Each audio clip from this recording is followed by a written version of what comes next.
Boa noite, boa tarde, bom dia para quem está vendo depois, mas oi para você que está aqui presente.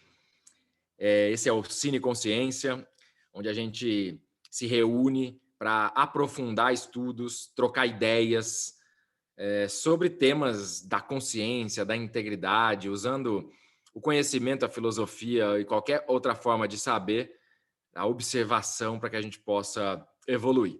Então, é com prazer que eu dou as boas-vindas para quem está presente, que vai participar, não só ouvindo, mas participando, trazendo as suas reflexões e os seus questionamentos. E você que está assistindo gravado, também as boas-vindas para que possa se motivar para na próxima estar presente ao vivo. Então é isso, Cine Consciência, o tema de hoje é um estudo sobre a morte, baseado no filme Encontro Marcado, o filme de 1998, e do inglês, o nome em inglês é Meet Joe Black, então encontre o Joe Black, que a tradução literal seria o João Preto, né? E aí a gente começa então, e eu vou deixar, tá todo mundo com os microfones em mudo, mas a qualquer momento que alguém queira fazer uma contribuição ou fazer uma pergunta, é só erguer aí a mãozinha, né, ou abrir o microfone e pedir licença, e fica registrado aqui a participação de todos, tá bom? Então, eu vou fazer uma breve exposição, de maneira a todos poderem ter a minha visão sobre esse tema, e com o que a gente aprende com esse filme, e sobre esse tema em geral, e depois, como eu já disse, a qualquer momento, mas também depois da minha exposição, a participação de todos com perguntas, comentários e contribuições, tá bom? Então, eu quero dividir a minha fala em 3 pedaços, não de uma maneira cartesiana, mas eu quero dividi-los em as observações que o filme nos traz, conhecimentos variados sobre esse tema da morte, de algumas sabedorias, e especialmente da filosofia. Eu quero trazer umas reflexões acerca da morte de Sócrates, né? Tem um livro, um clássico, que é o livro Fédon, que, entre outros escritos de Platão sobre Sócrates e a vida de Sócrates, Fédon é um livro que trata especificamente do momento da reflexão de Sócrates imediatamente antes da sua morte. E ali tem um tanto para a gente olhar sobre esse tema. Mas quero começar falando algumas reflexões acerca do filme, né? Meet Joe Black. Esse nome é traduzido Encontro Marcado. Encontro Marcado, a primeira reflexão que eu faço sobre o tema é talvez o maior medo da humanidade, e quando se fazem pesquisas sobre medo, é o medo da morte o maior medo da humanidade. Depois tem o medo de altura, medo de falar em público e tantos outros medos. Porém, o medo da morte é a primeira consciência efetiva de medo. Porque é óbvio que uma criança tem outros medos, né? Tem o medo de dormir sozinha, tem o medo do escuro. Mas o primeiro medo, ainda como bebê, né? O bebê não tem medo nem de ficar no escuro, nem de ficar sozinho. O bebê tem medo de ficar sem comida, né? Tem medo de morrer de fome apenas, né? Então, eu quero falar desse conceito de quando o ser humano se dá conta da finitude da sua vida, né? Da possibilidade de encerramento da sua vida na existência o qual ele conhece, quando ele aprendeu o seu nome, o nome das coisas, quando ele descobre que aquilo acaba, ou que pode acabar, né? Quando é muito jovem, o ser humano tende a achar que é imortal, né? Até que a vida vai presenteando com cenas e fatos ocorrendo, né? A perda de pessoas queridas, a perda dos mais velhos, um acidente que leva um coleguinha da escola, e aí, de maneira muito abrupta, esse tema vai entrando na vida da criança, do adolescente, do adulto, e se torna recorrente quanto mais longeva é a pessoa, né? Quem viveu muito tempo certamente presenciou a morte de muitas pessoas. Com exceção, obviamente, dos momentos de guerra, onde jovens às vezes têm, ou de catástrofes, jovens às vezes têm a oportunidade, eu vou usar assim, vamos entender por quê, de presenciar a morte. Digo oportunidade, vamos ao longo da minha fala aqui, desse Cine Consciência, dessa aula, vamos tratar disso. Mas para algumas culturas não ocidentais, e até algumas ocidentais mais antigas, como no México, a morte é tratada diferente, como na maioria do que conhecemos, né? Há a celebração pela morte, por exemplo, no México, tem um filme dos estúdios aí de Disney e outros relatando esse fato. E na cultura oriental, por exemplo, indiana, há uma busca por compreender a morte, onde alguns seres, no final da sua vida, quando ficam mais idosos, abandonam todos os seus pertences, famílias, nomes, saem na rua peregrinando, se transformando em outra categoria de pessoas, usando aqueles trajes alaranjados, para vivenciar o desapego, estar preparado para enfrentar a morte. E uma das coisas que esses seres fazem é conviver nos crematórios e à beira do Ganges, né, o rio sagrado para os hindus, para observar o processo de cremar, o processo de soltar os corpos nos rios, para observar a morte. Para nós, no Ocidente, existe um certo tabu, né, um certo não lidar tão naturalmente, com exceção de algumas religiões ou crenças, essa questão da morte ela vem sendo trazida pela grande maioria como algo triste, doloroso, de sofrimento, né? E aí, encontro marcado, nome em português, como eu dizia, ele traz essa reflexão de que é a única certeza que o ser humano tem quando ele toma consciência de que a vida é finita, e ele, por outro lado, dicotomicamente, tende a ter o maior medo dessa única certeza. Nós não temos certeza de nada na nossa vida. Não sabemos quantos dias duraremos, o que seremos, o que faremos. Ao longo da nossa jornada, a gente vai descobrindo e recordando nosso propósito, trazendo sentido pelo autoconhecimento. Mas a certeza universal e absoluta é o processo cíclico de que se nasce, vai morrer.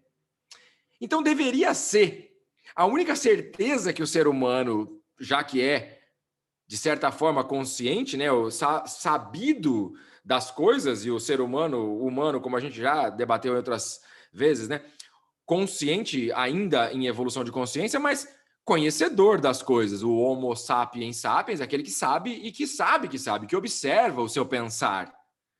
Então, já estamos numa época da humanidade onde ninguém mais tem dúvida de que a vida orgânica é finita e de que tudo é um ciclo, e o ciclo, como colocado na escola, quando eu era jovem, eu aprendi que tudo que era vivo tinha um ciclo de nascer, crescer, reproduzir-se e morrer. O que, para mim, isso foi sempre um tanto quanto trágico, porque parecia que, então, o único propósito da vida seria crescer para se reproduzir, para poder morrer. Essa explicação já é algo que nos traz uma mortalidade mórbida nos ensinos, e brincando aqui com as palavras, esse encontro marcado não deveria ser um problema. Mas né? É. Agora, eu ainda fazendo uma brincadeira com o nome do filme, em inglês, o nome do filme é Meet Joe Black, né? Encontre Joe Black. Joe é um nome em inglês absolutamente comum, né? E tem uma expressão que é average Joe, né? O João médio, para se referir a um ser humano médio, qualquer, né? Os gregos utilizariam a expressão mortal para se referir a todo mundo que é comum. Meet Joe Black. Encontre o Joe Black. O que o Black nos traz disso, né? O lado oculto, o lado da escuridão, o lado não visível. E aí vamos ficar com essa informação, porque quando a gente for falar da reflexão de Sócrates acerca da sua própria morte, isso vai ser super importante. Então, voltando ao filme, o encontro marcado e, de repente, um desconhecido, né, um jovem no bar, quando encontra a estudante de medicina, a médica residente Susan Parrish, né, filha do milionário, e que ela se apaixona. Um jovem que até ali não tem nome. Ele era bem esse average Joe, né, a média do ser humano comum. E ela se apaixona por aquele ser livre, leve, solto. E, de repente, a morte resolve experienciar a vida encarnada, né, ou na matéria, ou através dos olhos de um ser humano, e resolve utilizar do corpo desse cidadão comum para poder fazer a sua experiência aqui. E aí ele se apresenta ao William Parrish, né, o milionário ou bilionário bem-sucedido em vários aspectos, a gente vai falar um pouquinho mais disso, representado pelo Anthony Hopkins, que ouvia há bastante tempo uma voz que o chamava e que o avisava daquela inexorável realidade de que um dia teria que se encontrar com a morte. Porém, essa reflexão é interessante porque ao longo do filme o desenrolar dessa voz oculta, os primeiros encontros com o Joe Black, a morte, ele ainda tinha dúvida do que a sua consciência, do que o seu eu superior, ou do que aquela voz oculta da própria morte falava na sua cabeça. Ele não queria enfrentar a mais óbvia, e como eu já usei a palavra, inexorável realidade da vida, que é a morte. Porém, quando ele se depara com a situação de que ali estava, brincando com as palavras, a morte estava frente a frente com ele, de carne e osso, ele precisou atribuir um nome para ela, né? Foi o milionário que deu o nome à morte. A morte nunca dá o próprio nome a si própria, mas ele, para apresentar para os outros, né, para o seu conselho, na sua diretoria, para as pessoas, ele teve que dar um nome, e ele deu lá Joe Black. Refletir sobre isso, porque tem ali o comum e o oculto. Aquilo que todos nós sabemos, mas aquilo que fugimos de encarar porque tem um lado oculto. Tem uma frase belíssima que a minha companheira, minha esposa, trouxe, a gente não sabe o autor, procurei, não achei. Vou procurar, deixar, depois eu faço um post sobre ela para a gente ver se acha o autor, mas ela é fantástica. Essa frase diz: para quem não conhece a morte, ela não existe. Para quem conhece a morte, ela não existe. Então, corrigindo. Para quem não conhece a morte, ela existe. Para quem conhece a morte, ela simplesmente não existe. Enquanto o William Parrish, lá, o Anthony Hopkins, não conhecia a morte, aquilo rondava a cabeça dele, a mente, o coração, as emoções, o medo. A partir do momento que ele conhece a morte, se desenrola na vida dele algumas coisas muito interessantes e que quero refletir com os senhores. O que fez a tomada de decisões, as tomadas de decisões desse senhor nos últimos dias da sua vida, trazer significado, relevância, o desfrutar da vida e a reflexão de si próprio. Numa das passagens interessantes desse filme, ele está envolto aquele problema com o conselho que quer tomar a empresa dele e com uma conspiração contra ele, né, relatando, na minha ótica de ver, os problemas da vida quando não se está resolvido. E aí tinha o braço direito dele, que era funcionário, que fazia parte do conselho, que era o Drill, né, que demonstra ali um real interesse do ego, né? A vaidade, o poder acima da gratidão, do respeito, do aprendizado, da oportunidade que teve, era inclusive futuro possível genro, né? Estava namorando a própria Susan, ia herdar aquela empresa multimilionária, mas não satisfeito com a posição de braço direito, de possível herdeiro, de futuro CEO que estava sendo indicado para o cargo, ele quis dar uma rasteira, ele quis ganhar no tapetão, ele ultrapassou os valores e conspirou para tirar o William Parrish do poder. Aquela cena onde, então, o Joe Black, a morte, contracena com o William Parrish, faz um telefonema oculto para todos os conselheiros, na presença do Drill, quando vai à festa, ali quase no final do filme, tem uma frase muito interessante, porque como é que ele se apresenta para os conselheiros? Porque ele tinha aparecido na vida do William Parrish do nada, ninguém sabia, só sabia que ele chamava Joe Black, era um misterioso. Como é que ele se apresenta na vida material? Utilizando uma expressão nos Estados Unidos muito conhecida, que você só tem duas coisas que você não consegue evitar na vida, que é o IRS e death, né? Que é o imposto de renda e a morte. Olha que interessante, né? Aqui no Brasil seria o leão e a morte, né? Mas que interessante essa analogia que o filme brinca com essa expressão utilizada nos Estados Unidos e que figura que a morte escolheu para se apresentar aqui a imposição de um pedaço da sua vida, do seu tempo, que é a cobrança de tributos. Porque todos nós, o conceito de tributos é você dar uma parcela do seu ganho, e uma parcela do seu ganho é, por concepção no direito e filosoficamente, uma parcela do seu trabalho. E uma parcela do seu trabalho é uma parcela da sua vida. E uma parcela da sua vida é uma parcela do seu tempo. Morte e a imposição de cuidar bem do seu tempo. Tem uma mensagem subliminar profunda naquele simples trocadilho e na forma como a morte resolve se apresentar aqui.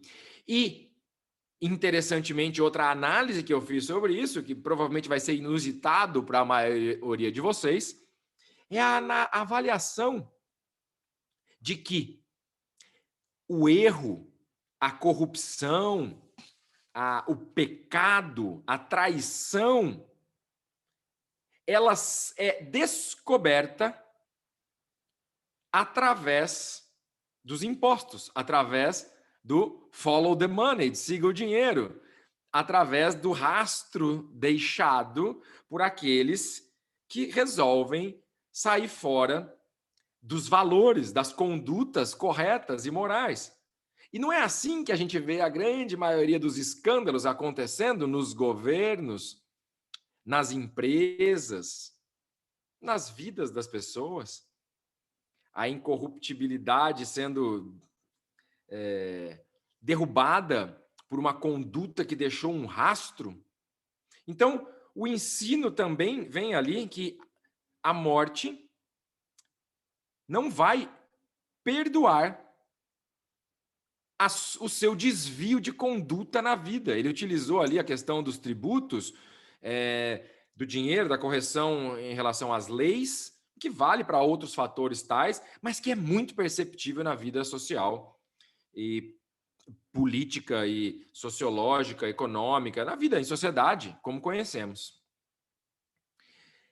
Tendo dado essas colocações sobre o que para mim mais chama a atenção nesse filme, obviamente que a gente poderia explorar as frases do William para sua filha Susan, que se não fosse fazer a vida pelo que o coração chama, pelo chamado de amor, a vida não valeria a pena ser vivida.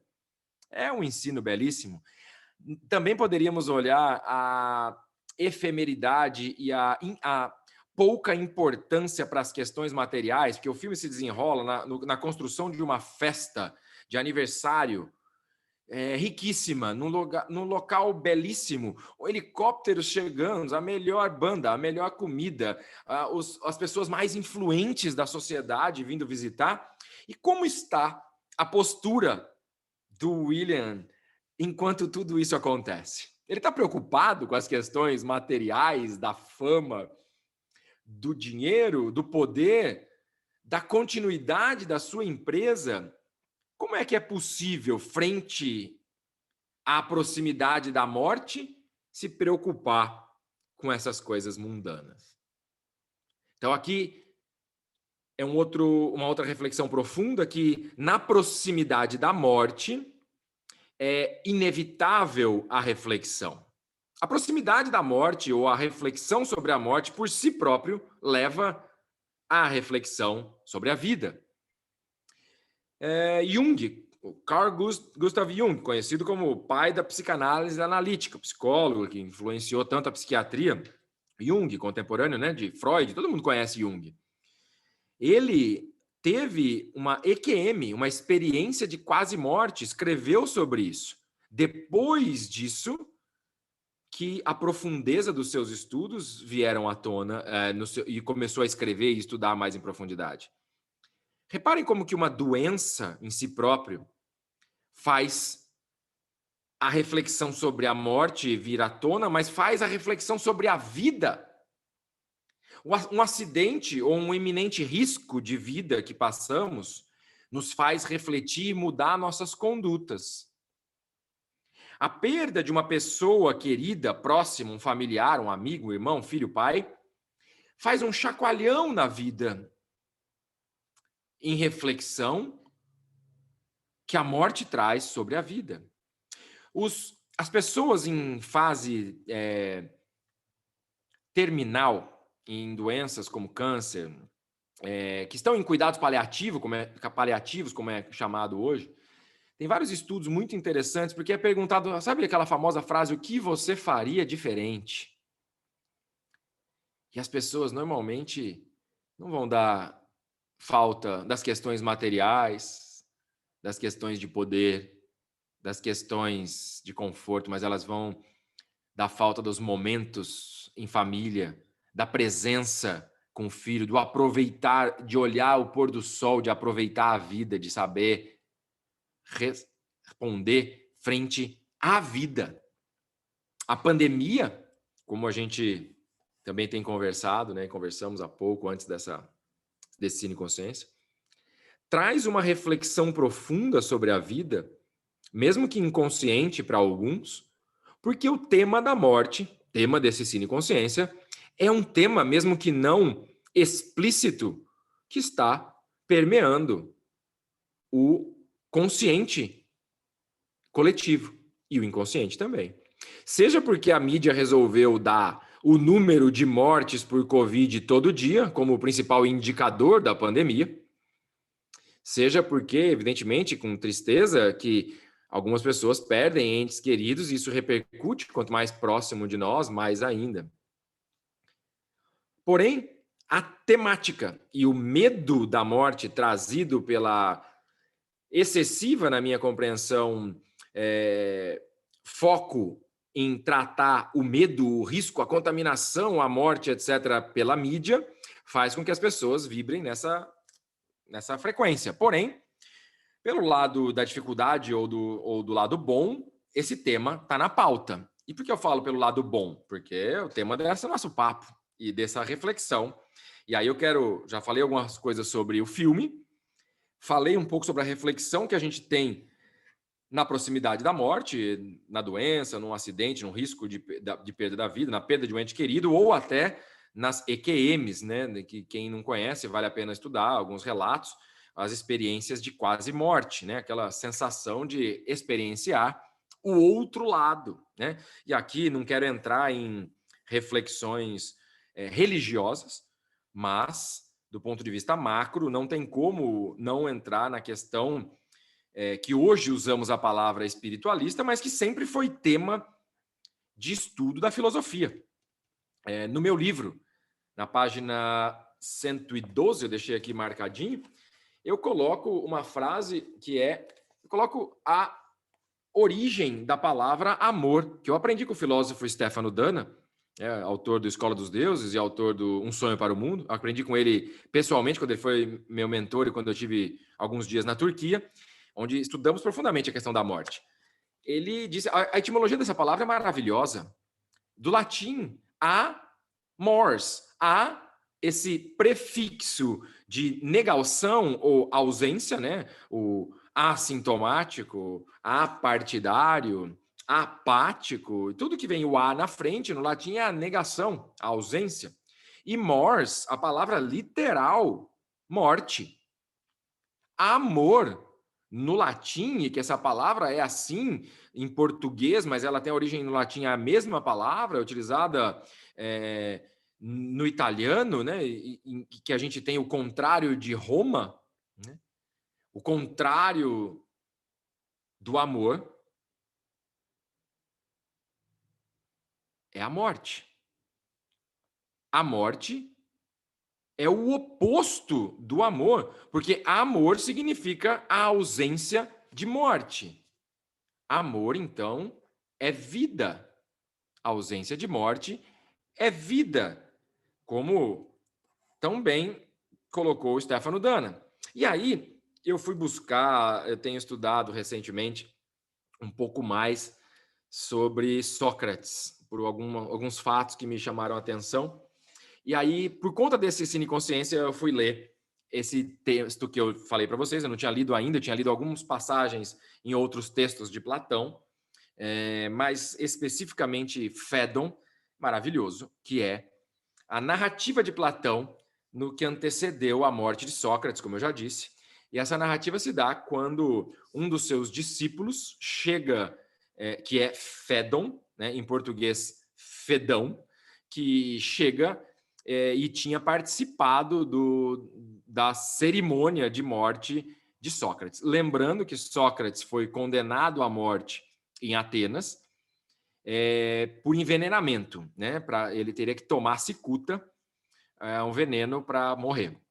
E foi condenado por outros filósofos, os seus juízes foram filósofos, porque não aceitaram Sócrates desafiando o conhecimento e julgaram que aquilo era agressivo e que desrespeitava a moral do momento, desrespeitava a reputação das pessoas. E Sócrates, ele andava nas cidades, nas polis, nos vilarejos gregos, em busca de sabedoria, em busca de encontrar alguém mais sábio do que ele.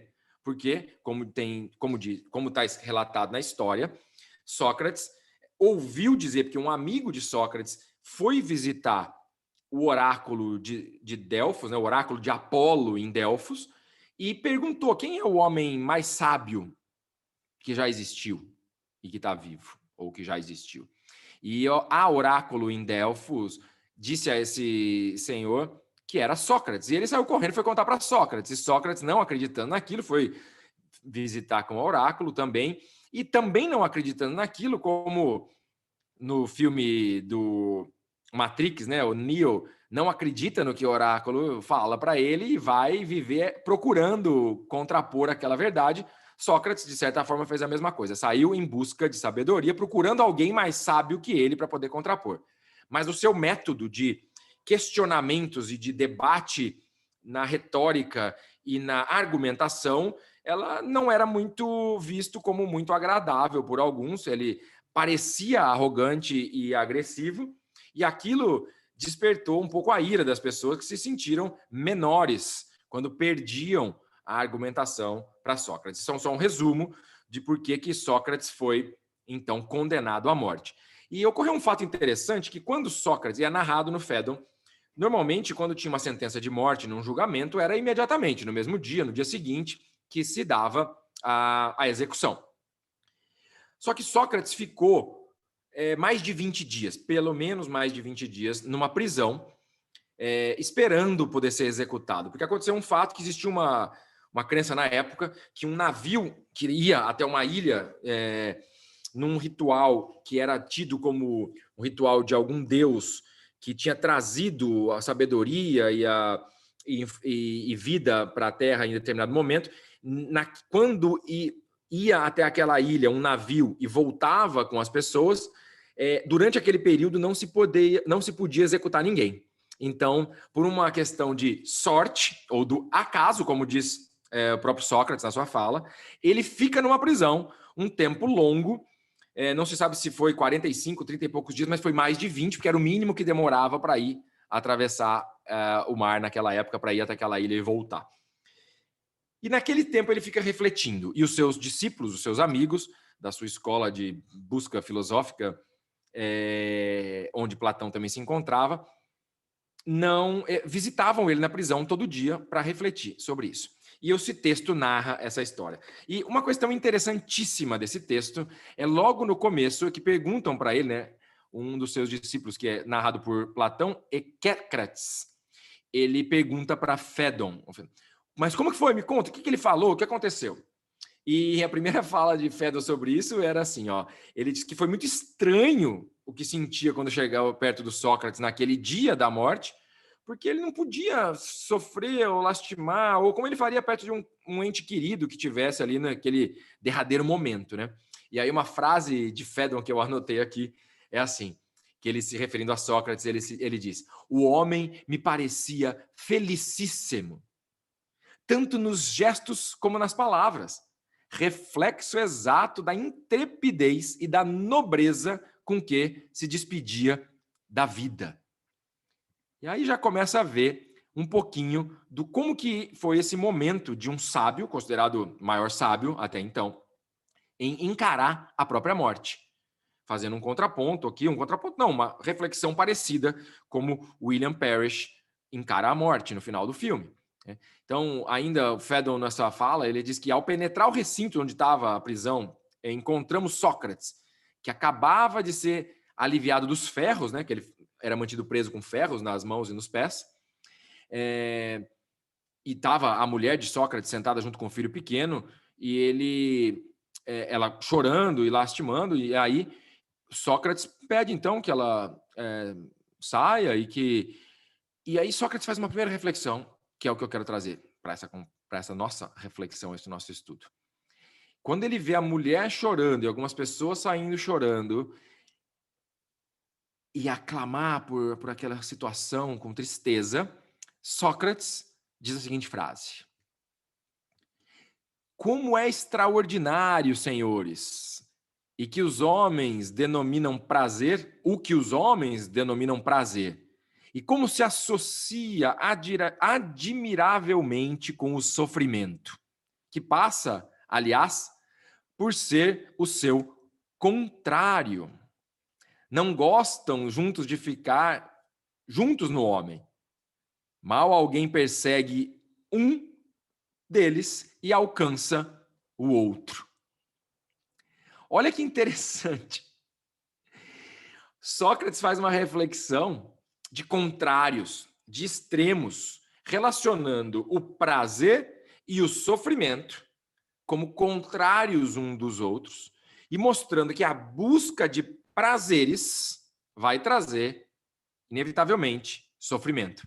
E que o desapego dos prazeres mundanos traria a ausência de sofrimento. E ao longo do seu relato, eu vou deixar aqui como quem tiver interesse ler, posso mandar o link do PDF, porque é gratuito, é domínio público, pode baixar o PDF desse texto de Platão chamado Fédon.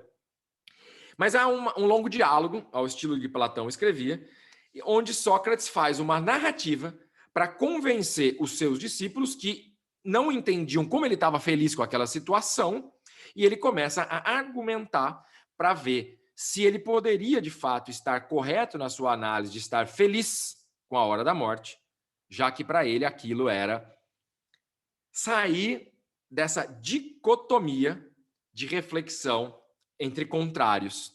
E aí, Sócrates faz uma evolução do seu raciocínio, vai fundo em vários temas, mostrando que se tudo no mundo existe uma oposição universal, do conceito de Hermes, né, o conceito da dualidade, que a gente trata tanto na questão da integridade, Sócrates faz uma relação de que se há nascimento, se existem as almas antes de nascer, se elas estão em algum lugar chamado céu, paraíso, Éden, ou foram criadas em algum momento, se existem as almas antes do nascer, Sócrates diz que então não se pode haver uma questão de contrário e relativo, se existe algo antes do nascer, tem que haver algo após morrer. E que morte só seria o oposto da vida, e que morte, então, é o que vem depois da vida, e que vida é o que vem depois da morte.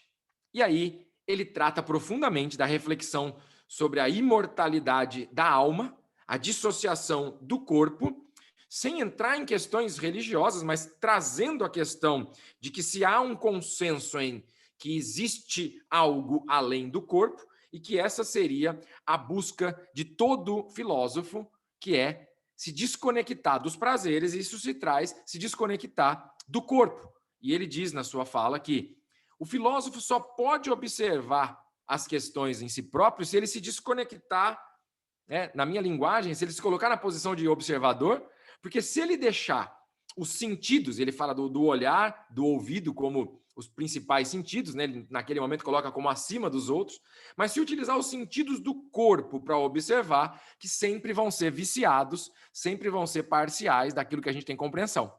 Então Sócrates fala que o filósofo, por natureza, ele tem que tentar a todo instante se desvencilhar dos sentidos, e para isso o desapego da questão material, dos problemas mundanos, da questão de sofrimento, da questão de comida, da questão de tudo, é necessário para que o filósofo possa se conhecer, possa se contemplar do que é não visível, do que é oculto, daquilo que é impossível aos sentidos observar.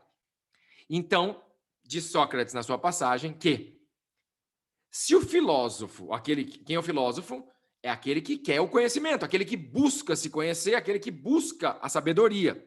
Se busca a sabedoria, se busca a verdade, não pode deixar apenas aos sentidos corporais, porque esses vão te enganar, vão te iludir, vão trazer uma realidade distorcida ou limitada, né, Gustavo, que a gente falou algumas coisas antes. A realidade não dá para ser vista como completa apenas levando em conta os sentidos do corpo. Então o filósofo tem que se abstrair do corpo, dos sentidos, e por isso que o filósofo naquela época ele colocava no pensamento livre, puro, na busca da verdade, na busca da sabedoria, na busca da impecabilidade, da incorruptibilidade, e que, por assim ser, vai levar a essa busca pela imortalidade. E então, para Sócrates, para um filósofo não há medo da morte, porque é a busca de uma vida inteira poder conhecer o que há no oculto, conhecer o que há de sábio que não passa pelos sentidos, o que não pode ser observado pelas leis que estão tangíveis aos nossos dedos. Então, para Sócrates, a imortalidade da alma é a busca do filósofo através de enfrentar e agradecer e se regozijar com a própria morte. Tanto que, para ser breve aqui, para a gente abrir para a conversa, no final de tudo, quando ele já tomou a cicuta, então está no processo de envenenamento para morrer, com o rosto coberto, ele levanta aqui a cobertura que está no seu rosto e pede aos seus seguidores, discípulos que ali estavam, para que paguem um galo a Asclépio. Numa metáfora e numa literal reverência ao que era dito como o Deus que, quando você pagava um galo a Asclépio, era ingratidão a algo conquistado que você desejava muito. Um desejo ou um pedido atendido era pago, uma conquista era pago com um galo a Asclépio. Sócrates, então, no momento da sua morte, aquele que disse só sei que nada sei, e aquele cujo pensamento trouxe a reflexão para o mundo até hoje do conhece-te a ti mesmo, frase no portal do oráculo de Apolo, em Delfos, mas que é conhecida da humanidade pelos escritos sobre a busca de Sócrates, senão talvez não conheceríamos. Aquele, então, que gastou e investiu a sua vida na busca do autoconhecimento, na busca da sabedoria, na busca da incorruptibilidade, no final da vida, tendo a sua sentença de morte decretada pelas pessoas, assim como o Drill tentou derrubar o William Parrish no filme, os sábios, os juízes de plantão que decretaram a morte de Sócrates por cicuta, no fim das contas deram a ele o maior presente, o presente de poder enfrentar, encarar, conhecer a própria morte. Com tempo, com a posição de observador, dialogando com ela numa prisão, assim como faz William Parrish naquela situação onde a morte não ia sair do lado dele até o dia de o levá-lo. E que ele teve a oportunidade de observá-la, conversar com ela, aceitá-la, e quando vai fazer a passagem, no final do filme, a própria morte diz para ele, eu não lembro a frase literal, não anotei, mas o William pergunta à morte se ele deveria ter medo do que vinha depois. E a resposta que a morte dá para ele, que é maravilhosa no fim do filme, é não para um homem que viveu a vida como você. A morte reserva o medo e a incerteza para aqueles que viveram a vida na corruptibilidade, na distorção, e que deixaram-se vibrar no medo a vida inteira e então não viveram. Porque quem viveu no medo inteiro, assim como a gente falou do amor, viveu na ausência de vida quem estava com ausência de amor. Então, essa reflexão sobre a morte de Sócrates, a reflexão do próprio Sócrates acerca da sua própria morte, é, na minha opinião, a temática do filme Encontro Marcado, Meet Joe Black, do ponto de vista da filosofia, que traz a imortalidade da alma. A imortalidade da alma, mesmo que não seja em aspectos espiritualistas, metafísicos, a imortalidade da alma no legado. Porque o exemplo do William Parrish, o exemplo da incorruptibilidade, do propósito, do amor, de fazer as coisas certas, porque é o único jeito de dar certo, vai ficar para sempre. E aquela empresa, aquela família, aquele exemplo de ser humano vai enfrentar a morte e, como um ser lúcido na integridade, na sua consciência, enfrenta a morte vencendo a própria morte. Vencendo a própria morte, porque não mais dela teme, mas dela entende como um novo ciclo, um recomeço. E aí, eu quero encerrar com uma reflexão que aprendi com o Stefano Dana e duas frases que me tocaram muito pesquisando nas minhas anotações, nos meus estudos, para fazer esse Cine Consciência, essa live, essa aula com vocês. Uma é uma frase de Mevlana Rumi, filósofo persa, turco, dos anos aproximadamente 1000, que é um sábio muito profundo. Todo mundo já viu alguma frase de Rumi, né? Conhecido lá no Oriente mais como Mevlana. Rumi. Então, a frase de Rumi é: este lugar é um sonho. Somente quem está adormecido o considera real. E então a morte chega como num amanhecer. E você acorda.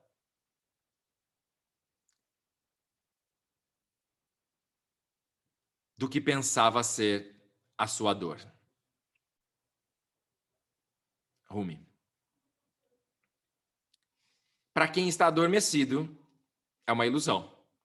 Aí a morte chega, como num amanhecer. Essa é a sacada dessa frase maravilhosa de Rumi. A morte, um amanhecer. E então aquele que estava dormindo acorda daquilo que pensava ser a sua dor.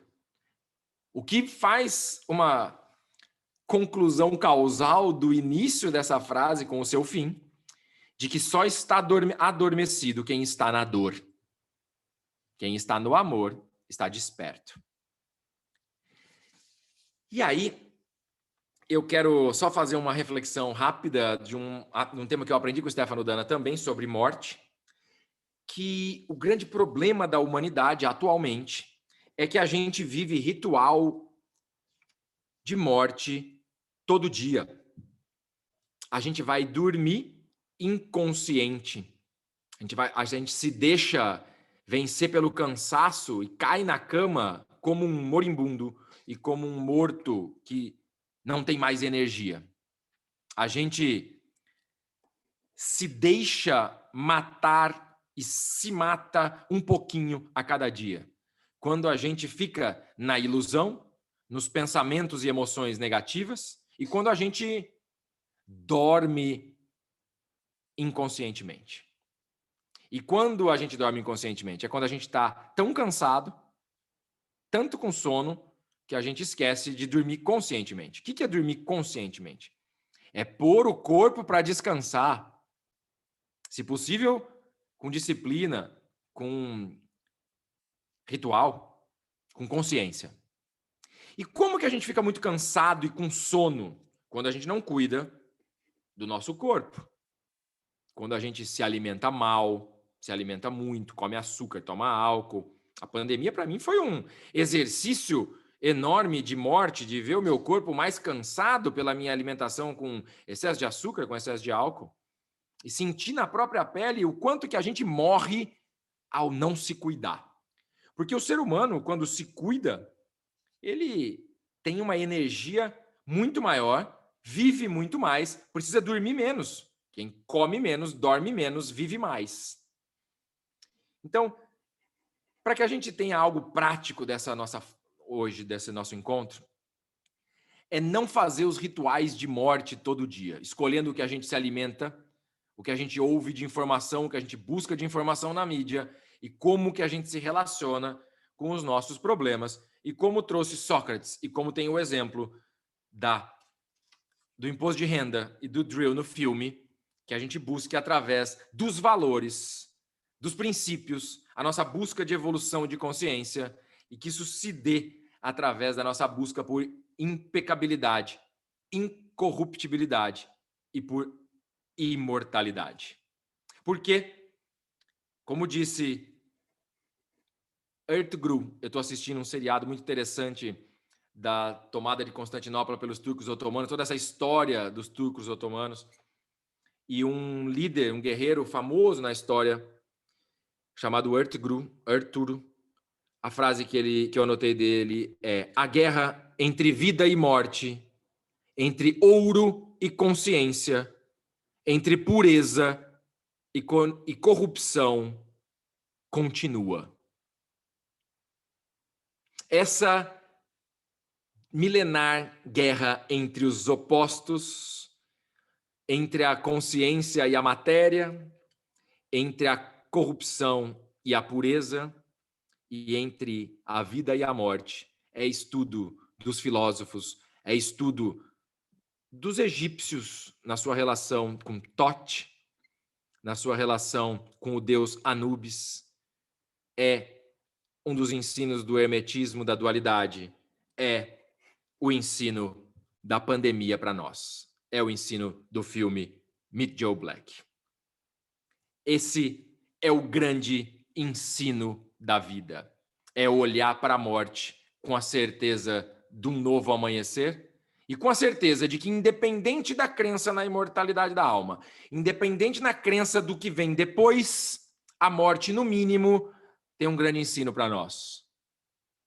Já que ela é inexorável ao corpo, à matéria, à vida como a conhecemos com o nosso nome, a nossa história, o grande ensino da morte, como trouxe o filme, como trouxe Sócrates, como trouxe todos os ensinos que a gente buscar, é que não tem outra coisa a não ser nos ensinar a vivermos a nossa vida no máximo da plenitude, no máximo da presença, no máximo da sanidade, no máximo da sabedoria e de princípios que consigamos. Então é isso. Viva a morte.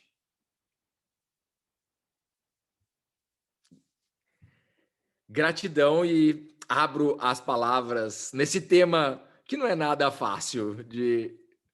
Gratidão, Kim, tô vendo as suas palmas aí, apesar de não ouvi-las, ouço com o meu coração. Abertos os microfones para quem quiser participar, porque essa reflexão é a reflexão de uma vida inteira e que cabe para a vida inteira e que ela não se encerra aqui, evidentemente. Mas eu queria ouvi-los da exposição de hoje, do que aprenderam com o filme, do que refletiram e de que sabedoria, que ensino, que consciência que podem nos trazer à tona nessa troca de estudos filosóficos, que é a busca por sabedoria, pela verdade, pela integridade. Quem é o primeiro? Ou a primeira? Vamos lá. José Sérgio Prazeres. Então, eu queria colocar alguns dados aí em cima do que você falou, né? Nós estamos aí vivendo essa época de pandemia, a mídia aí divulgando esse show de horror o tempo todo, né? E as pessoas parece que estão pensando que só se morre de Covid, né? E aí eu queria dar um dado que nada melhor que a gente, né, pesquisar sobre isso, né? Já que a morte está em evidência, né? Então vamos tratar com números, né? No mundo atual, para a população que ele tem, o número de mortes anuais gira em torno de 60 milhões de pessoas. Esses dados estão no site do World Matters, que é bastante interessante. Não sei se você conhece, Luiz. Sim. World Matters. Isso. E aí, vamos pegar desde o início da pandemia, nós estamos com 1 ano e meio de pandemia, então morreram aí, né, de todas as causas, 90 milhões de pessoas. Se você olhar em termos de Covid, morreram 4 milhões, não chega a 4 milhões e 200 mil pessoas, ou seja, nem 5% das mortes foram causadas por Covid. Considerando que as mortes que estão sendo ditas que foram por Covid, realmente foram de Covid. Eu tenho uma ligeira desconfiança que tem aí alguma coisa inflada nisso aí. Então, assim, não existiria motivo para esse auê todo, no princípio. Mas o fato é que a pandemia está aí e a morte chama muita atenção. As pessoas estão se lembrando que correm o risco de morrer, né? O risco da morte está presente, né? E aí muda-se todo esse comportamento. Então, na hora que eu entrei, vocês estavam falando aí de questão de depressão e tal. Realmente, eu faço uma ideia como é que está. Provavelmente aumentou o número de suicídios. Muito, né? muito. E por aí afora, né? Lá no World Matters, inclusive, fala do número de suicídios, né? E tal. E o número de nascimentos é 1,5 o número de mortes, se eu não me engano. Mas, enfim, com esses dados, você começa a trabalhar com coisas mais concretas, né? Então não tem que entrar nessa paranoia, né? Não tem nada de errado acontecendo, vamos dizer assim, no meu modo de ver. Outro ponto que você falou aí sobre a morte, né? Você citou Sócrates, e eu gosto muito do Giordano Bruno, né? Não sei se você já assistiu o filme do Giordano Bruno, né? O Giordano Bruno também era um cara que estava muito além da sua época, né? O filme eu não vi, não. Não. Ele está disponível no YouTube, é excelente. Ele estava muito acima da sua época, né? E incomodou quem? Incomodou a igreja, que era a instituição mais poderosa ali naquela época, ali, em torno de 1600, né?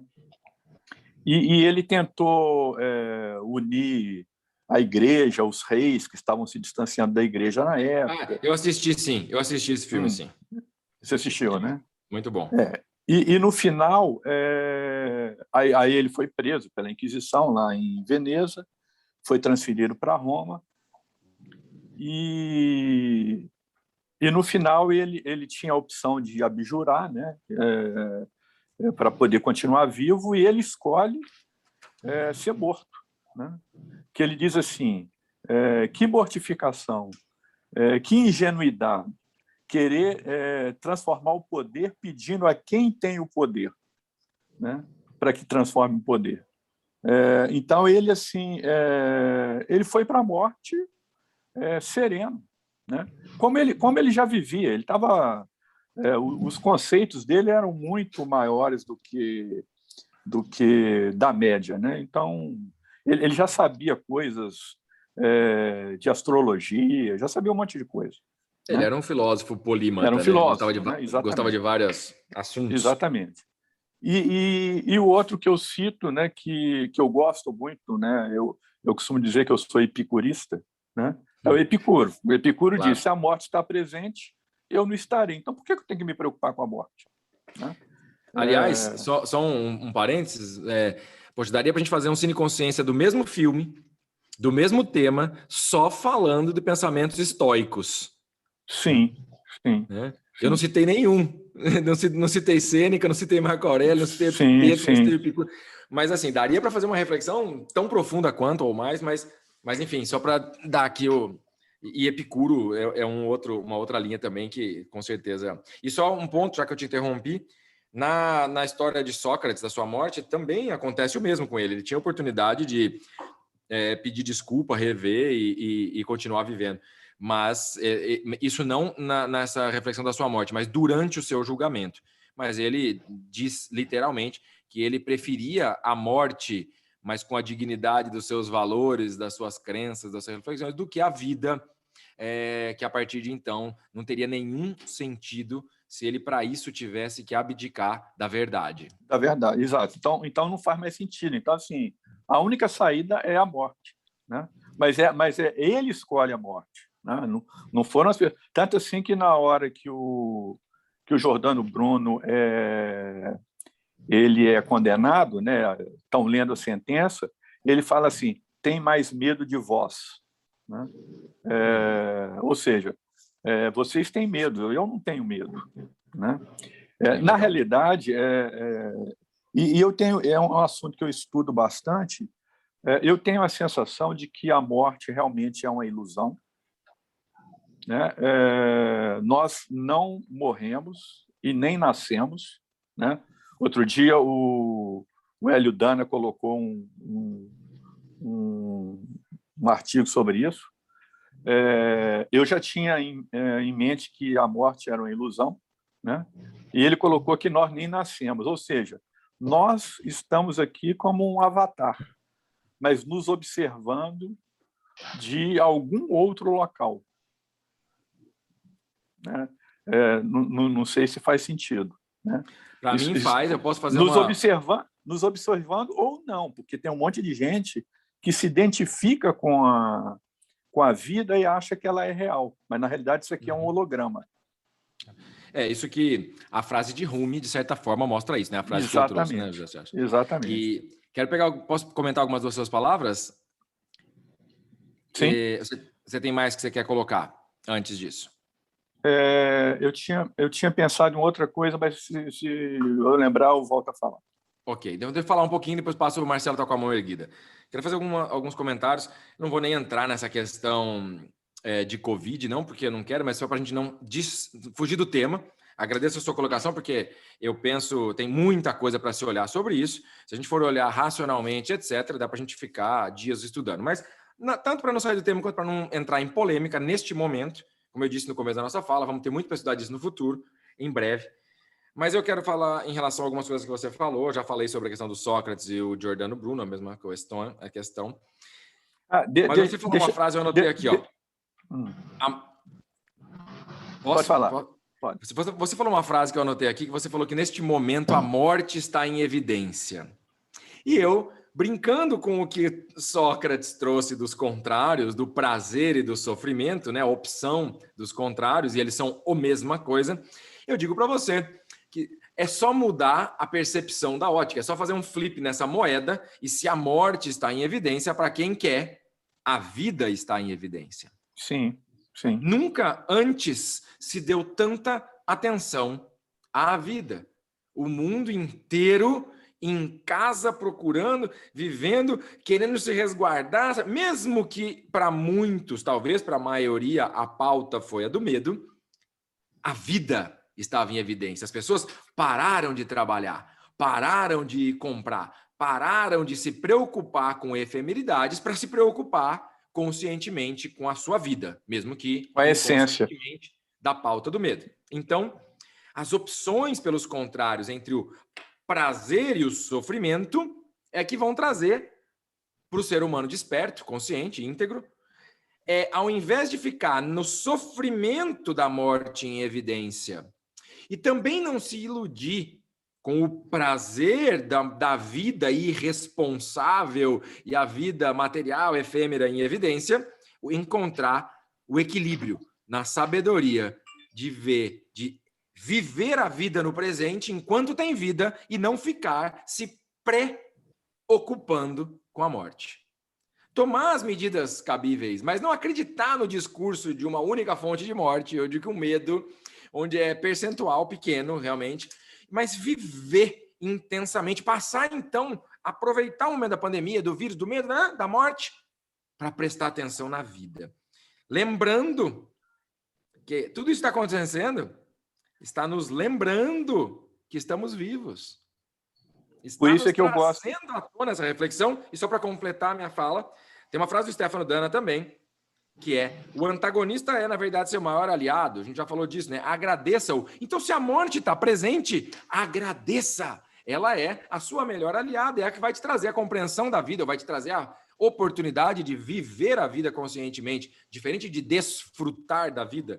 Vida não é para ser desfrutada, na minha opinião, é para ser vivida, né? Na sua plenitude e saber lidar com as tristezas, mas não se apegar ao sofrimento. E faço aqui, já que se você teve essa provocação, José Sérgio, com todo respeito a qualquer religião, eu sou espiritualista e creio, né, de que existe uma ordem no universo, de que existe uma ordem maior e que existem graus de evolução e de consciência, e assim, então, eu chamaria que o cosmo, a consciência absoluta, eu sou Deus, essa união de consciência existe, mas eu tenho e também sou cristão, assim como tem vários mestres, Cristo para mim é um mestre.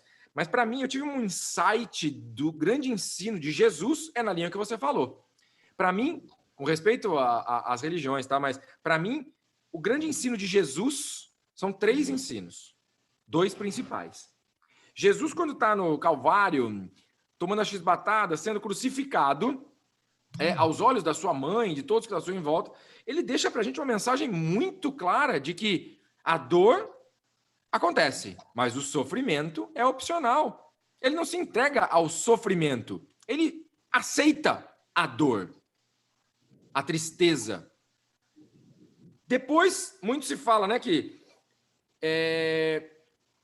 destruam esse templo e em 3 dias o reconstruirei. As pessoas atribuem normalmente esse templo ao templo de Salomão.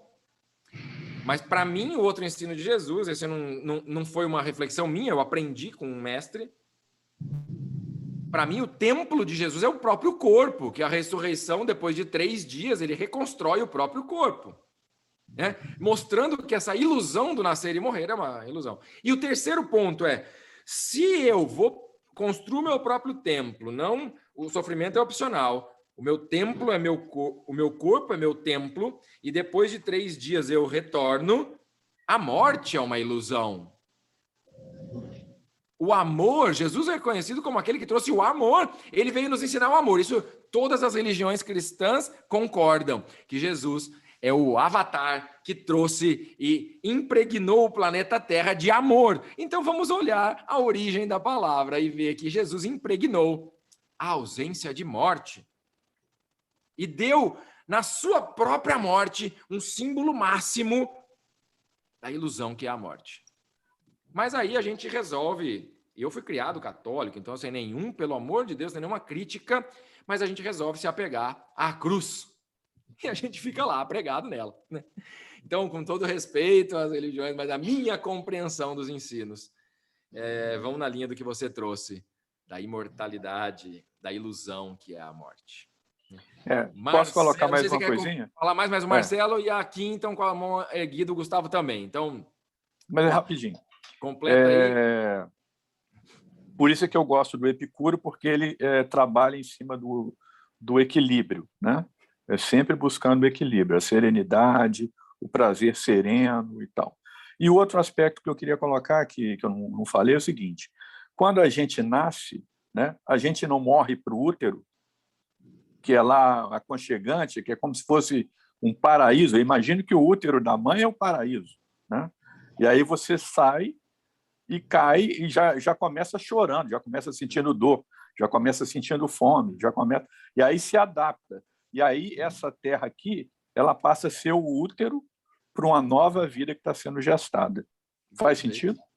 Para mim faz muito. Eu vi um meme esses dias de 2 gêmeos no útero de uma mãe, um perguntando para o outro no balãozinho: será que existe vida depois? Muito bom. E olha, como você falou do Epicuro, do equilíbrio, aumentou muito, está aumentando muito, né? Depressão, ansiedade e suicídio. Mas para trazer aqui o equilíbrio e falar da integridade dos dois extremos, também está aumentando muito a busca por meditação, respiração, yoga, autoconhecimento, iluminação, espiritualidade, equilíbrio. Então, para O todo mal está extremo, a serviço o do bem. outro. Exato. Né? Yin e Yang.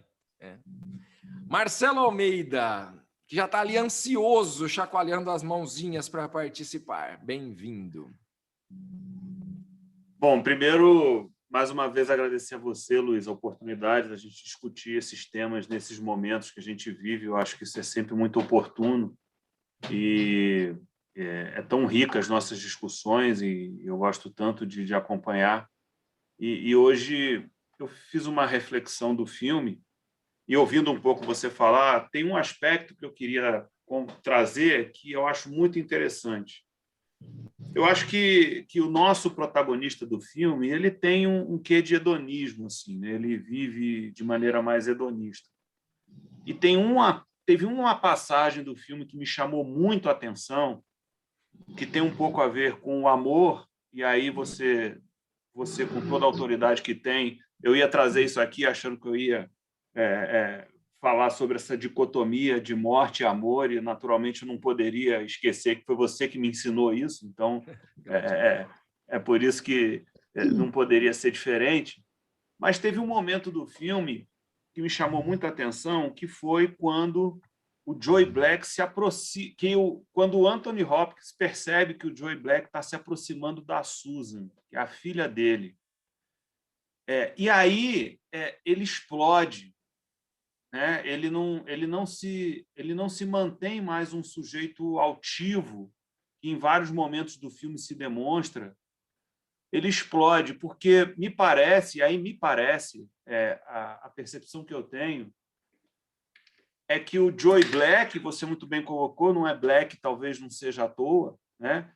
Quando ele começa a se aproximar da Susan, ele passa eu esqueci o nome do personagem do Anthony Hopkins, então estou chamando ele de Anthony Hopkins. William Parrish. O Parrish passa a olhar essa proximidade de amor e morte com uma sensibilidade muito peculiar. E aí o medo fica muito evidente. Mas não é qualquer medo. É o medo desse amor que liga uma relação entre pai e filho, da incerteza do porvir com relação ao outro. E aí é que eu acho que essa questão passa a ser interessante. Porque a morte pode não ser vista como algo em si mesmo com relação a você, a eu, sujeito que morro, mas a morte com relação ao porvir daqueles que amamos. E o amor, não por acaso, é a ausência da morte. Né? Então, quer dizer, essa relação de morte do sujeito com relação a filhos, que aí um amor diferente, peculiar, né? Tira ele do eixo do filme. Faz com que ele tenha um receio muito forte. Ele briga com o Joe Black por causa disso. Ele briga com o cara por causa disso. Ele enfrenta. Exato. Como quem diz assim, olha, na minha filha, não. Não é isso? Com os meus filhos, não. Entendeu?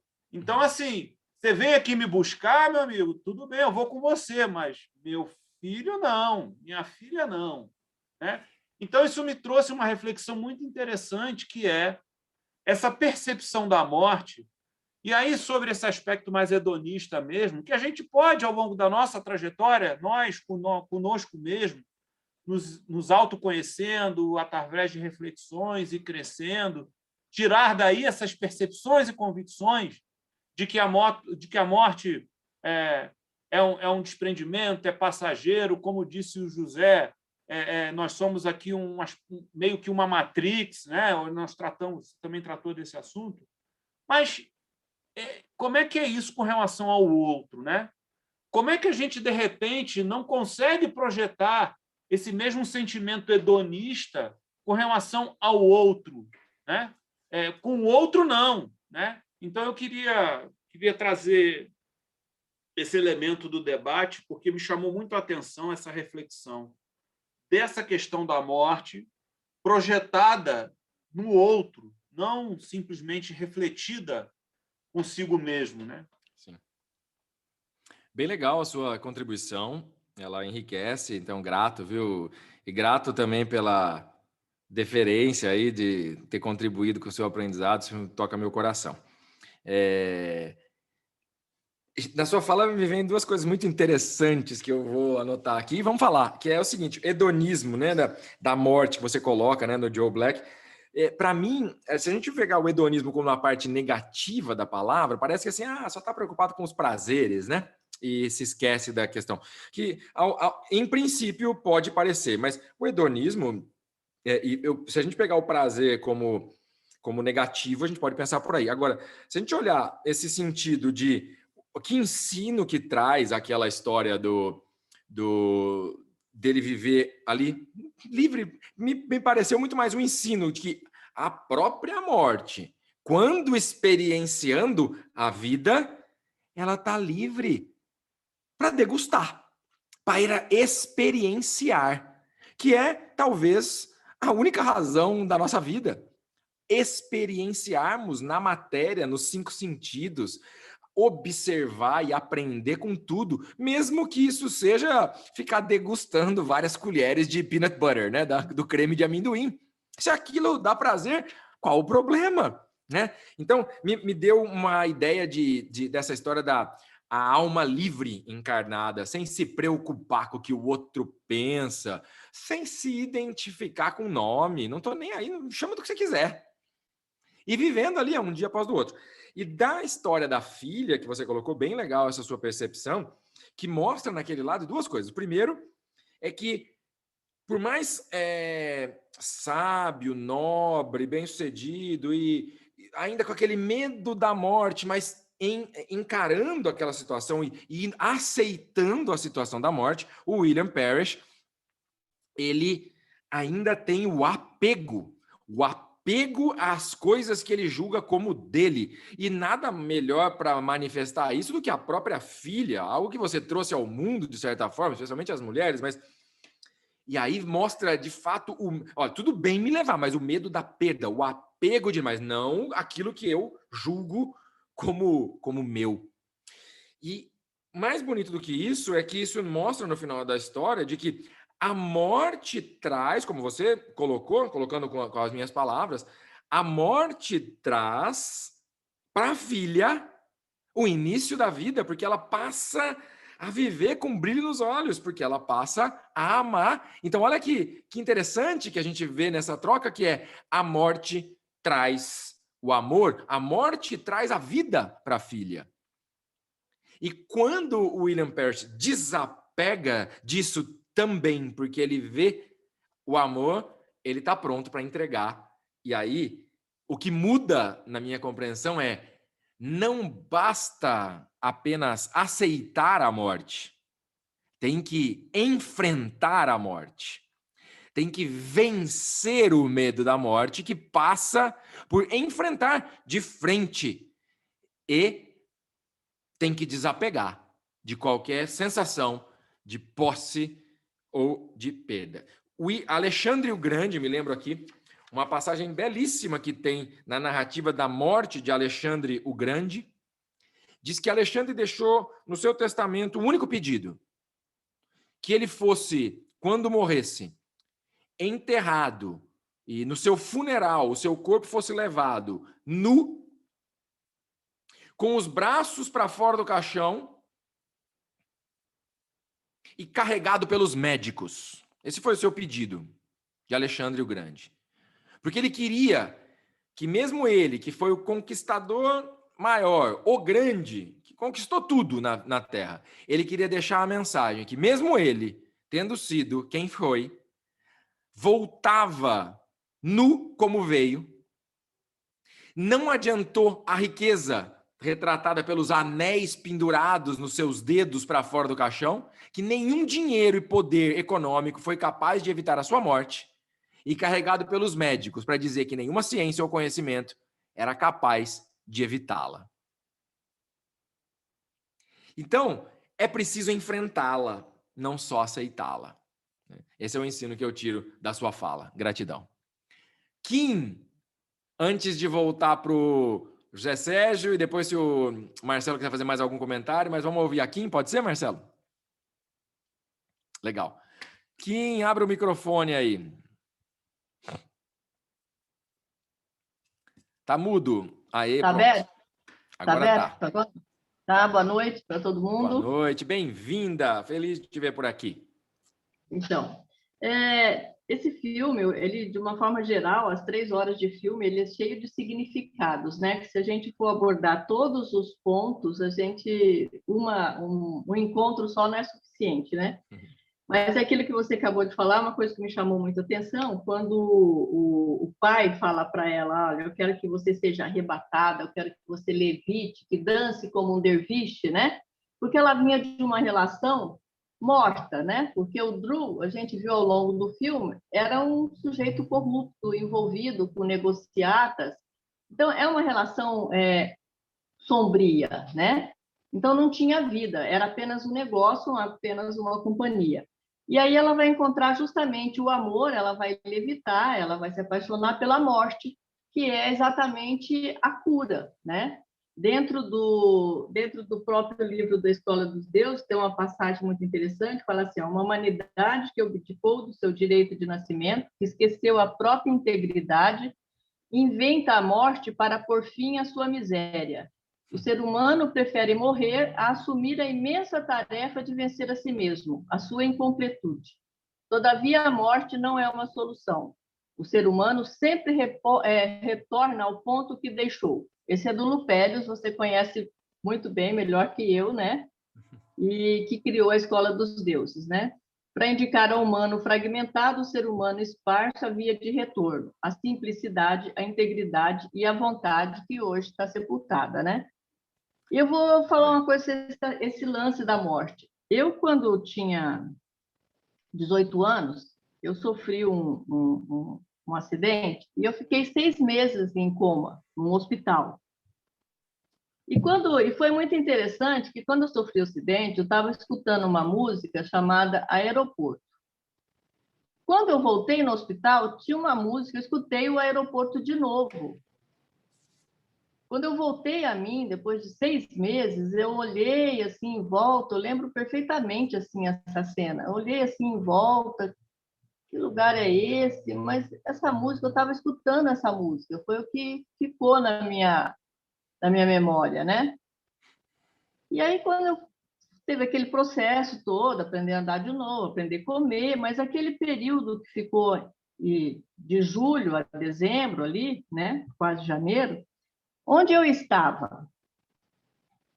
Aí eu comecei a me perguntar, onde eu estava nesse período? Onde foi parar meu espírito, né?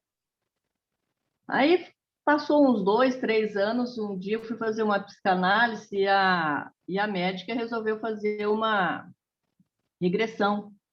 E nessa regressão, ela deixou livre. E nessa regressão, eu fui imediatamente para o lugar onde eu estava nesse período.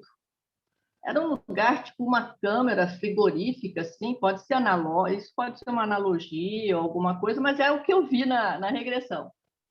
Era uma câmara frigorífica enorme, com um banco no meio desses bancos de jardim, mas só que era em madeira, eu sentada, nua, toda encolhida.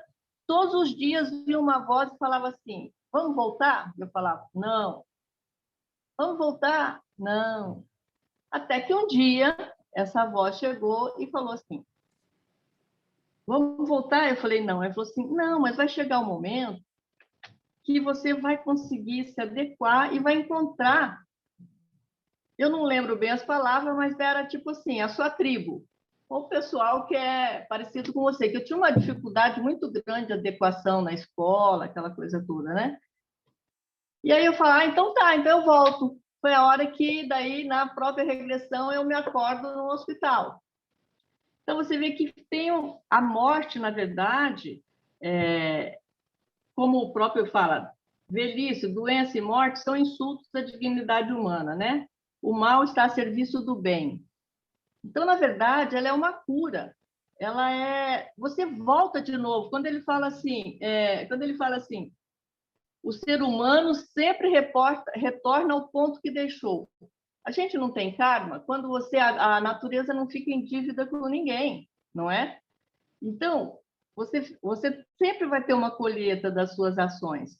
Então, nesse filme, mostra bem, quando ela apaixona pela morte, o pai está indiferente, até independente dele ter contato com a morte, ele estava indiferente à festa. A filha vinha, falava, e ele estava lá, puxa, que saco, né? Ter que fazer uma baita festa dessa, para quê, né?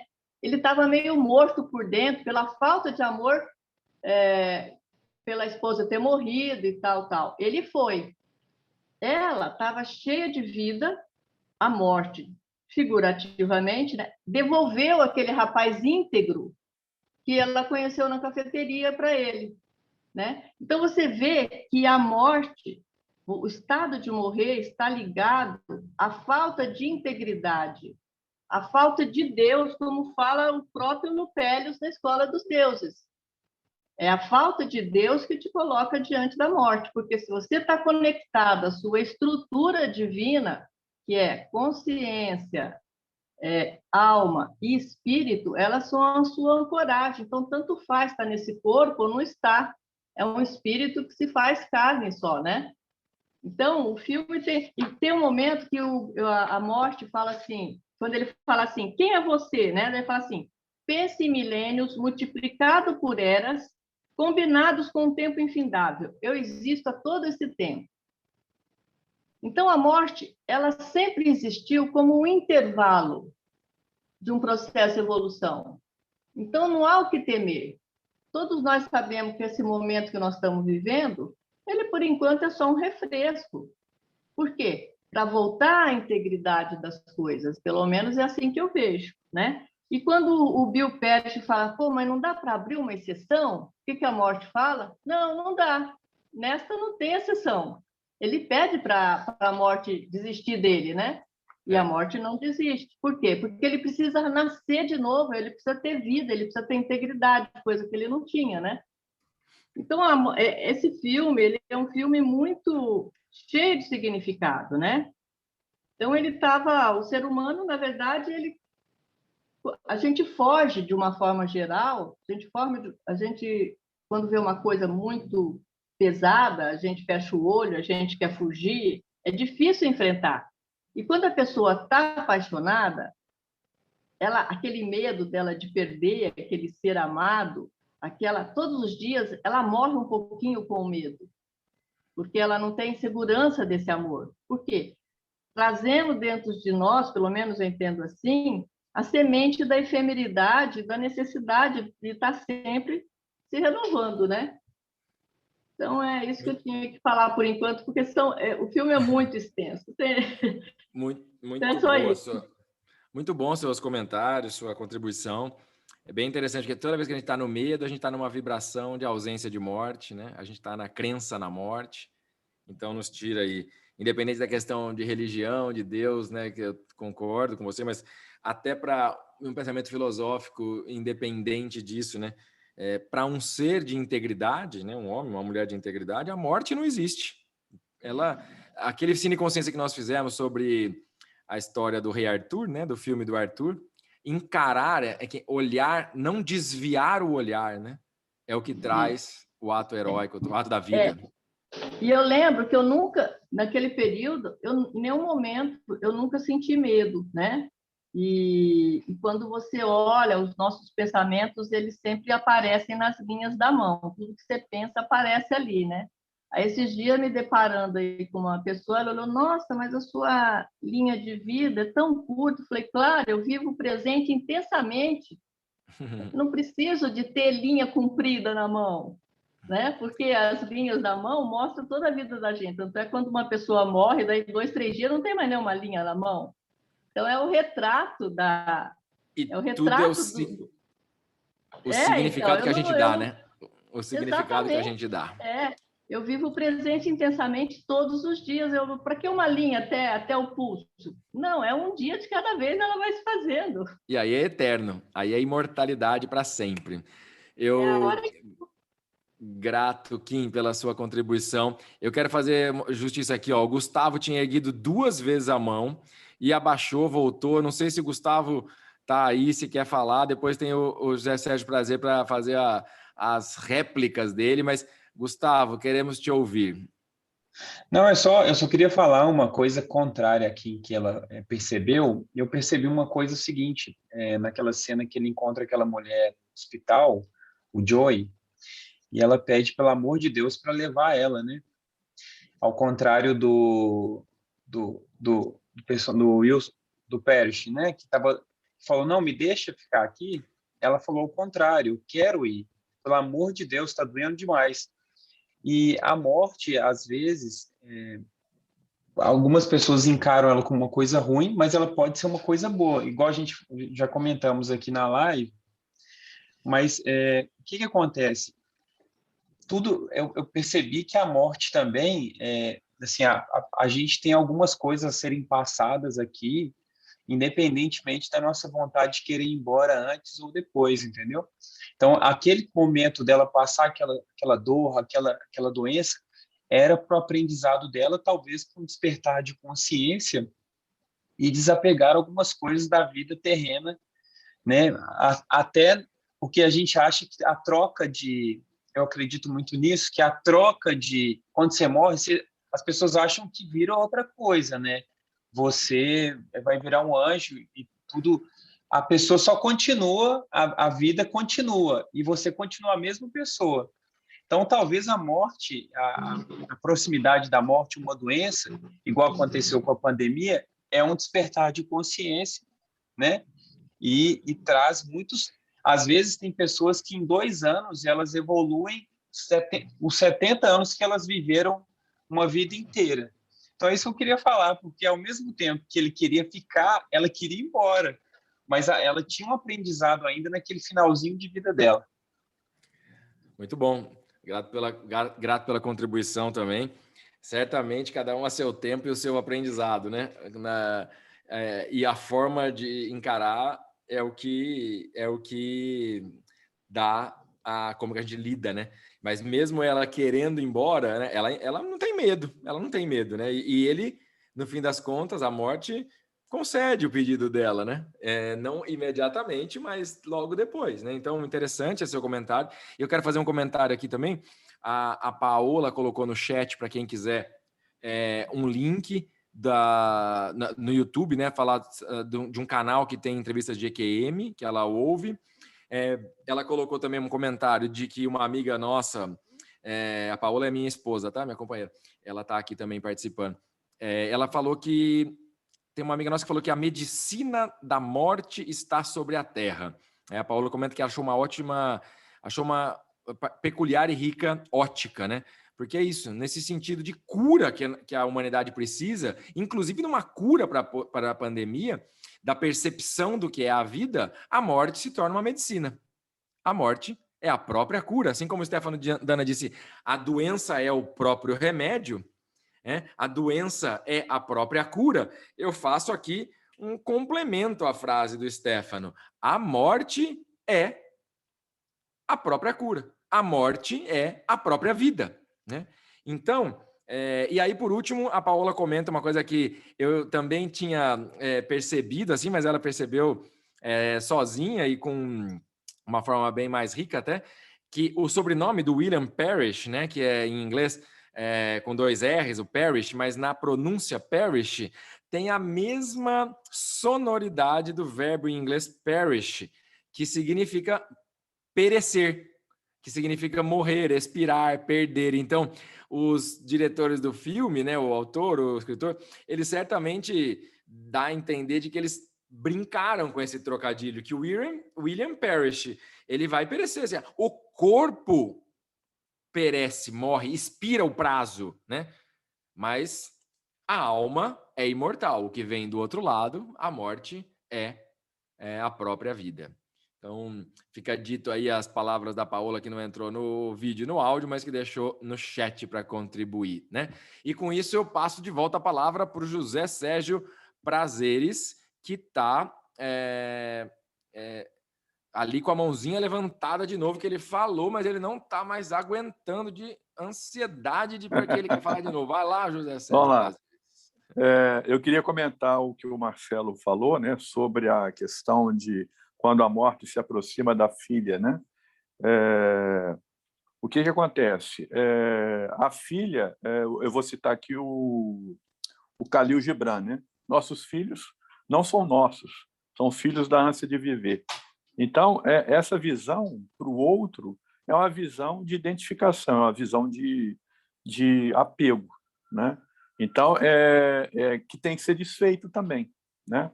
E eu quero correlacionar também com o que você disse, né, da questão da Matrix, né? A qualidade da vida que a gente está tendo, né, vai levar à qualidade da morte que a gente vai ter, né?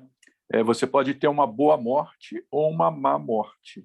Vai depender do significado que você vai dar para isso. E tem um capítulozinho do filme do Akira Kurosawa que mostra muito bem isso, que é o Sonhos, que é a Aldeia do Moinho, que eu assisti há 35 anos atrás e que, eu acho que, não, menos, há quase 30 anos atrás, e modificou totalmente a minha visão do que é a morte. Eu não sei se alguém já teve a oportunidade de assistir, mas assim é muito interessante. Você já viu, Luiz? Não. Não? Não. Se você tiver dificuldade de conseguir, eu tenho isso na minha nuvem, tá? Aí eu passo para você. É bem curtinho, assim, mas é simplesmente maravilhoso, né? Passa para nós no grupo de estudos lá, depois para todo mundo. Mostra um enterro festivo, né? E por que ele é festivo, né? Mas eu não vou dar mais spoiler, não. Depois eu coloco lá para o pessoal assistir. Era isso que eu queria colocar. Muito bom. Nesse texto bem legal, grato pelas contribuições, José Sérgio. Nesse texto do Sócrates, que eu recomendo ao estudo para quem quiser aprofundar no clássico, ele fala disso, né? Que a morte, se é uma questão dos opostos da vida, se como ele usa a expressão, né, dos contrários, né? Se existe vida, existe morte, existe vida após a morte, esse nascimento e morte seriam um contrário, e se as almas vêm de algum lugar, elas devem voltar para algum lugar, aquele que procurou a sabedoria, a verdade, e que pautou sua vida nos valores, não deveria temer, porque vai voltar para um lugar onde não tem nada a temer e a dever. Diferente daquele que procurou só os prazeres, os sofrimentos, ou que ficou com medo, que aí vai ter medo, porque do outro lado vai se arrepender daquilo que deixou de viver, deixou de fazer, e vai ter o peso daquilo que causou de mal, de erro, né, na vida. E é muito interessante isso, porque no texto narra que um poeta tinha perguntado por que Sócrates, na prisão, começou a escrever poesia, coisa que ele nunca tinha feito, né? E ele diz que ele começou a escrever poesia porque ele sempre teve uma voz que ele ouvia, que falava que ele tinha que compor uma música. E ele achava que compor a música era o que ele fazia com os estudos da filosofia, dos saberes, do raciocínio, de busca da verdade, como ele fazia.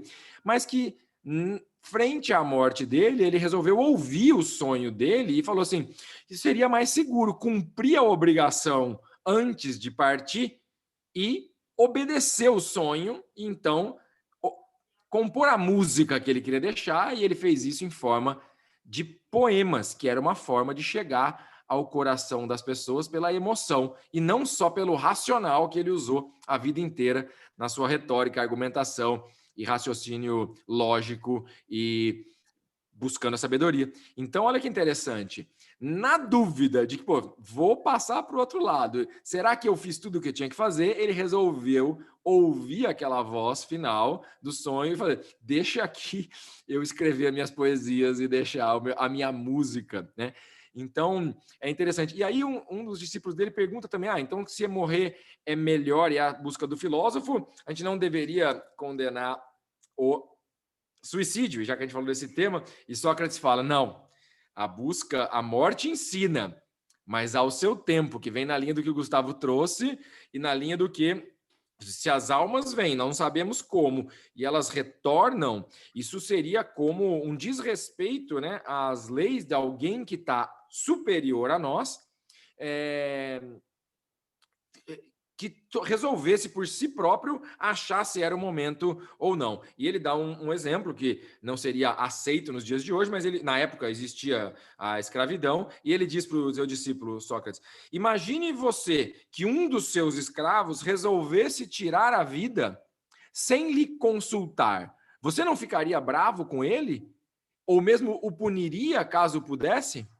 Esse é o mesmo de que alguém que tira a própria vida perante a algo superior que não foi consultado deste momento. Você veja que, por mais que a gente olhe como a unicidade, né, da alma, existe um ente a mais, existe a morte que vem, né, como uma entidade ali para nos levar.